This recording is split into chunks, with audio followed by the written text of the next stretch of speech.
अब बॉडी ने बुखार चढ़ा दिया, बिकॉज बॉडी ने टेम्परेचर बढ़ा दिया जी। टेम्परेचर बढ़ाकर बॉडी गंदे पित्त को फूंक रही है, आपके ब्लड में पित्त बढ़ गया, आपको ब्लड कैंसर नहीं होगा सर।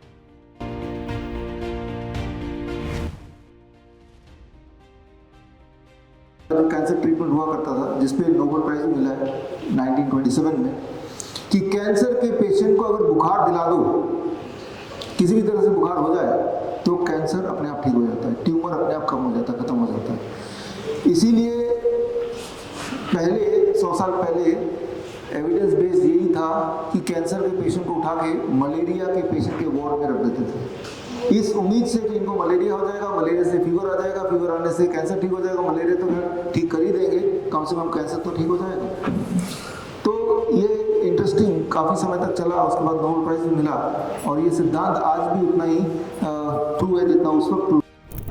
पेशेंट को अगर फीवर आ जाए तो आपको खुशियाँ मनाना है कि भाई कैंसर ठीक होने वाला है, राइट। लेकिन आप अगर कैंसर के पेशेंट को अगर फीवर में फीवर उतारने की दवाई देंगे तो जो बॉडी में जो लड़ने की शक्ति थी जिससे वो फीवर आया कैंसर को मारने के लिए, आपने उस लड़ने की शक्ति को ही मारने का काम। आपको फीवर आ गया, आप कैंसर के पेशेंट हैं, आप डॉक्टर के पास गए, वो क्या बोलेगा, पहले तो फीवर को कम करो, राइट। इनफैक्ट जब भी कभी फीवर आता है, किसी भी वजह से आता है, तो फीवर तो हमारी शक्ति है, हमारे लड़ने की शक्ति है। जब वायरल किसी को हो जाता है, बैक्टीरियल इन्फेक्शन किसी को हो जाता है, तो फीवर आता है, राइट। उस फीवर को अगर कम नहीं किया जाए तो जब वो बीमारी चली जाएगी, फीवर खुद ब खुद उतर जाएगा, और बड़ी तेजी से ये होता है।